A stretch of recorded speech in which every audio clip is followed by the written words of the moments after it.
What's up, everybody? This is Vincent. Welcome to Cryptolution, where we talk about the best investing and breaking news with everything under the moon in the crypto universe. Today, we're going to be talking about what happened over the weekend that Polkadot has developed a relationship, in fact, almost a partnership with Facebook. And we're going to dive deeper into that story with this article and kind of see if this is a good investment to invest in Polkadot and what that would look like. So over the weekend, a DApp for Diem blockchain partners with a Polkadot infrastructure provider. What is this? Well, Potem founder Boris said that the partnership was aimed at improving Polkadot's current node infrastructure, with pink nodes providing reliable and secure API endpoints. Now, this is actually interesting news because, as we know, Facebook opening up their own stablecoin, which was formerly called Libra and retitled into Diem, has had some controversy within, just the U.S. regulatory system and foreign regulation as well. But this may help with the stablecoin itself, and if in any way, this will definitely help with Polkadot in the end. So let's look into this article just a little bit more. The decentralized application aiming to connect Facebook's Diem blockchain with a public network is partnering with Node's infrastructure provider, PinkNode. The Potem network said it would be working with PinkNode to provide node infrastructure through the Polkadot ecosystem. According to the Potem founder Boris, the partnership will help improve Polkadot's current infrastructure as PinkNode provides reliable and secure API endpoints. The network added that the PinkNode's code would allow Polkadot developers to provide their dApps through Kusama, while Potem and PinkNode's teams could provide critical infrastructure for Web 3.0 purposes. Last month, Potem raised $4.5 million in seed investments for the project to allow interoperable features developed in its ecosystem to be accessible through the Diem blockchain. Many reports have stated that Facebook's backed project is planning to launch its Diem stablecoin pilot program sometime in 2021. And just a little bit more about what Diem is, since they've retitled themselves from Libra to Diem. So Diem, is formerly known as Libra, is a permission blockchain based on payment system proposed by the American social media company Facebook. And we know how people feel about Facebook, but here we go. The plan also includes a private currency implemented as a cryptocurrency. The currency and network do not yet exist. The launch was originally planned to be in 2020, but only rudimentary experimental code was just released. The project currency and the transactions are to be managed and cryptographically entrusted to the Diem Association, a membership organization of companies from payment, technology, telecommunications, online marketplace, and venture capital and nonprofits. Now, I think people can feel a little bit iffy around just this whole thing because it feels centralized, and I think we're going to go into a little bit of detail there. And when people think centralized, they think this is kind of the opposite of what cryptocurrency is, since it's a DeFi, aka decentralized financing world. And having Diem is just like another company trying to use the blockchain for centralization, almost similar to what the CBDCs or central bank currencies, digital currencies, are trying to do around the world. And people around the world feel kind of iffy around how that is happening. So regarding how Libra had some, initial problems with this regulation, well, we're going to just dive a little bit deeper and just kind of highlight some problems that they did have. Regarding the European Union regulatory response, the first regulatory response to Libra came within minutes of the launch announcement from French Finance Minister Bruno. He said that Libra could not be allowed to become a sovereign currency. And then the German MEP, Marcus, warned that Facebook could become a shadow bank. Again, this kind of overshadows the whole centralization. The U.S. had actually interesting response, which was U.S. regulators and politicians expressed concern within hours of the mid-2019 announcement. That was from Maxine Waters. Maxine Waters, chairperson of the United States House Committee on Financial Services, asked Facebook to halt the development of the launch of Libra, which is never a good sign, citing a list of recent scandals, and the cryptocurrency market currently lacks a clear regulatory framework. The U.S.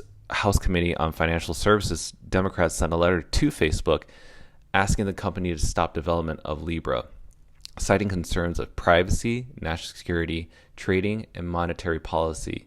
Even Jerome Powell, the chairman of the Federal Reserve, testified before Congress on July 10, 2019, that the Fed had serious concerns as to how Libra could deal with the money laundering and consumer protection and financial stability. Now, the reason this kind of stands out for, the congressmen and for the Federal Reserve, I mean, just think of it like this, with cryptocurrency around Bitcoin, Ethereum, and all these other altcoins, the, Federal Reserve and Congress still to this day don't know how to regulate cryptocurrency. And their first steps aren't even to like hold, but more like let's talk about what stable coins mean, like USDT Tether, USDC. What does this all mean? So they're still having that conversation today. But regarding this, the reason they are so sure to halt this is because Facebook is a very powerful entity, meaning Facebook is a centralized company. It is owned by somebody. It is run by a group of people who have kind of a bad history in terms of, giving free speech, having privacy issues, having leaked information. Many people have had their emails and phone numbers leaked, and a lot of people have had their privacy pretty much, just infiltrated. And so people don't really trust Facebook in terms of financial investment and banking in a way. There's no secure network. But I wanted to dive a little bit more into what Diem was and how they're portraying themselves to be.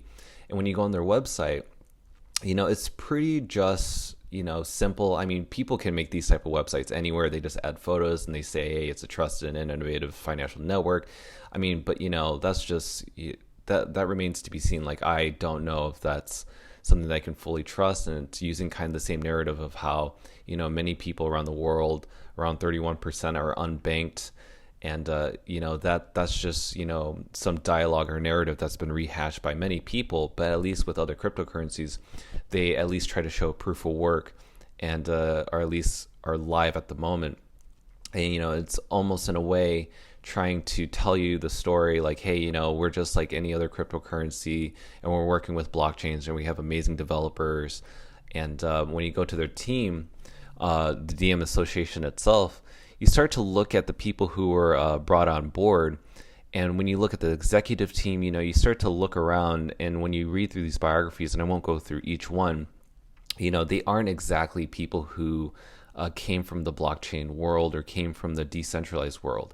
These people are coming from, financial experiences and, roles that come from powerful positions, either if it's from networks, banks, organizations that, obviously are the complete opposite of DeFi. And the only people that I think are worthy of kind of looking at are the developers themselves, right? The people who are actually doing most of the technical work, and that's the technical steering committee. And now they have some like people like, Joe, who is, one of the people that help build blockchain scalability, security, and decentralization for democratizing access to blockchain networks. And, he represents Coinbase. And then you have John Lee, who worked with Shopify. And we all know that Shopify was working with VeChain into their scalability for their management, for their supply management. So that's really interesting to know. And the last is, this person right here who's been working with Lyft. And, basically he's all about, about financial empowerment, brings deeper enterprise in the building payments and commerce solutions for consumers. I mean, this just kind of like screams a whole bunch of centralizations. Even with the partners that they have right here, it's just, they're just trying to slap as many logos as they can. But I think if we look through the history of Lyft, Uber, who caused disruption, within like the travel transportation system, you got to be careful who you get involved with. But this is just with Diem. This doesn't have to involve so much Polkadot because, again, Diem is working with Potem to be built within the Polkadot ecosystem. And, Diem's not even listed on any trading platform, not even Coinbase. But, this could be beneficial for Polkadot even in the short to immediate term, meaning that Polkadot hasn't really been in the news lately. And this is something that I think Polkadot is looking forward to. And regardless if you like Facebook or not, this could be really good for Polkadot and, help bring Polkadot back to its all-time high. And currently right now it's at 1156. And originally when I created the financial breakdown, it was at 1155. But at its all-time high previously, it was around $48. And we want to see, Polkadot reach the all-time high again. I think with this Facebook partnership, I think we can get there. So let's look at pretty much the breakdown price. So Polkadot right now at the current price is around 1155. So if you invested at the current price, you'd receive with $100, 8.65 Polkadot coins. With $200, you get 17.3 coins. With $500, 43.2 coins. $1,000, 86.5 coins. $2,000, 173 coins. So what would happen if DOT reaches its previous all-time high of $48? Let's see how much you would receive for the coins that you had just invested in. If you invested right now at the current price at $11.55. Well, for 8.65 coins, you get $415.20.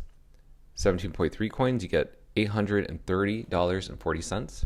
For 43.2 coins, you get $2,073.60. For 86.5 coins, you get $4,152.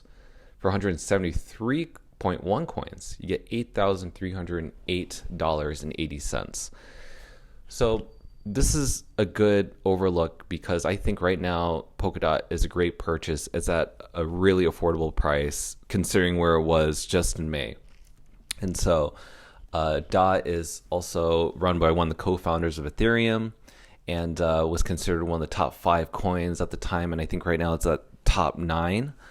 But yes, it used to be at the top 5 competing with Cardano, and Polkadot and Cardano are trying to beat Ethereum in terms of decentralized financing networks and ecosystems. But if you want to get in right now, I think it's a perfect time to be buying in or dollar cost averaging. Again, this is not financial advice. It's just financial opinion and entertainment. But in my own opinion, I think this is definitely worth putting in $100 to $2,000. I don't think this is really speculation, but this is more of investing into a promising company that in the long term, within 5 years, I could see easily going past $48 for sure. As the US and other countries start building regulations and making more clarity around that in the years to come.